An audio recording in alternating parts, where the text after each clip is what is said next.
guys, so today I was going to make a video about how to for Tinder, and I have my phone just because I have a couple notes on what I want to touch upon. I have 4 main points that I think are essential.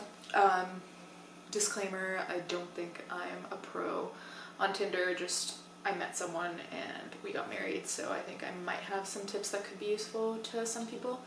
And I think this video is more directed towards people who are looking for a relationship, because that's what I was looking for, and so this is more directed to them. So if you're looking for something else, I don't know how helpful this will be to you.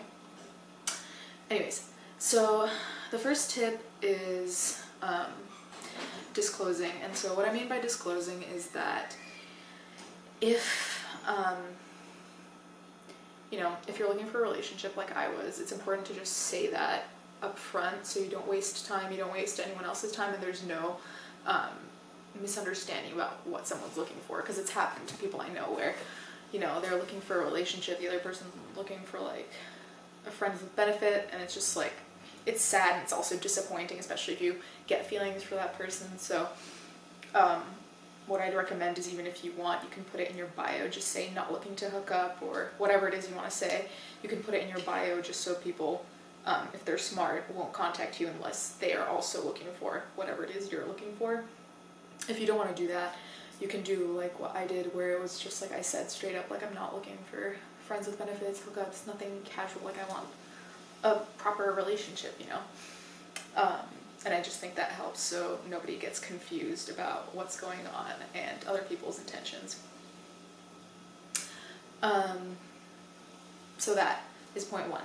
Point 2, time speaking.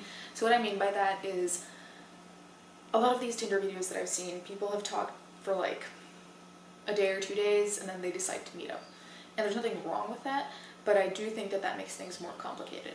Why? Because when you've only talked for a day or 2, you haven't really gone through what I call the motions, which means, like, you haven't gone through necessarily how many siblings they have, their preferences and food, clothes, whatever. Like, there are a lot of things that you haven't touched upon, so eventually when you do go out on that first date, you still have to cover the motions, the things that are like facts, the Q&A kind of stuff, like, oh, where are you born? Here. Oh, what do you do? This. Like, that doesn't make a conversation, that just seems like an interview, and I think that makes things way more awkward than it has to be. So like, if you get rid of all of that stuff before you meet up, when you meet up you can actually have a conversation, because you can be like, oh, I remember that he said he was interested in music, and then you can talk about that, and that is a real conversation, and it's a lot more organic too, instead of an awkward kind of like getting to know you while you're on a date.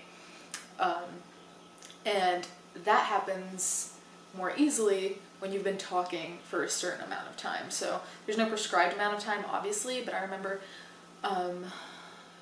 with my husband, we talked for like, I think it was 2 or 3 months before we met up. And so like, when we did go out, it wasn't awkward at all, because it felt like I was talking to a friend. Like, I knew the person well enough by then, so I would always recommend talking to someone for long enough where you can ascertain their intentions, so you can make sure that they are looking for what you're looking for. And you can also start to see like defined personality traits. Like, there were some people that were talking to me before I went on this date with my husband, and like, at first they seemed completely normal, and then after, like, I started seeing misogynistic kind of comments, cocky ones. So it's like, it's also good in terms of safety to kind of know who you're dealing with, and you'll only know who you're dealing with if you talk for a certain amount of time. And even then, you never really know, but the more you talk, the better it is, I think. So I think that makes a huge difference. And also, if you're not looking to hook up like I wasn't, if you make the person kind of, not make the person wait, but if you don't give like instant gratification and be like, yeah, sure, let's go out immediately, you can also see who's actually invested in and committed to like talking to you, instead of just wanting to meet up and then never see you again, maybe, So, plus, it's weird. If someone doesn't know you, why would they be so intent upon meeting up unless they want to get something from you?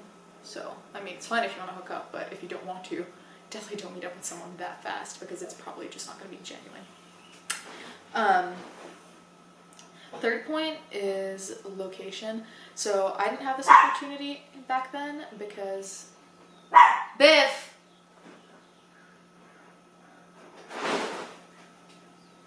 I didn't have this opportunity back then because I didn't have a car, and then I literally just moved to the States a couple months before.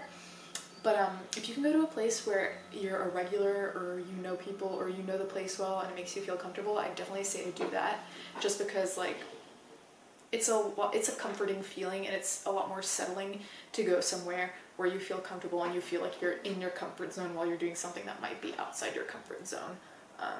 And especially if the date goes badly or the person's freaking you out, you always have someone you can kind of reach out to, or you know the place well enough. Also, in terms of getting home and stuff like that, it's always good to know your way back, especially if like your phone dies or whatever and you don't have a GPS, or it's just good to be a place you know. So if you can, definitely do that.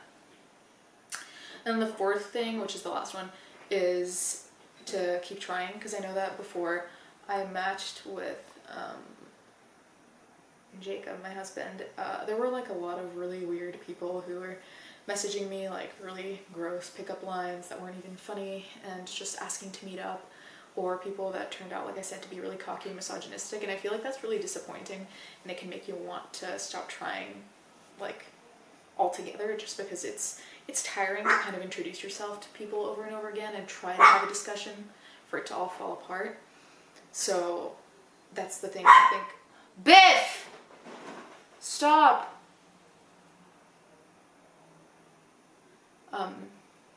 Yeah, so it's tiring to keep trying to, get to know people and like being vulnerable and kind of exposing yourself. So I'd say to just keep trying, which is really hard to stay motivated, especially when you have really bad experiences, which there are plenty of on YouTube. So yeah, those were my tips, and I hope they're helpful.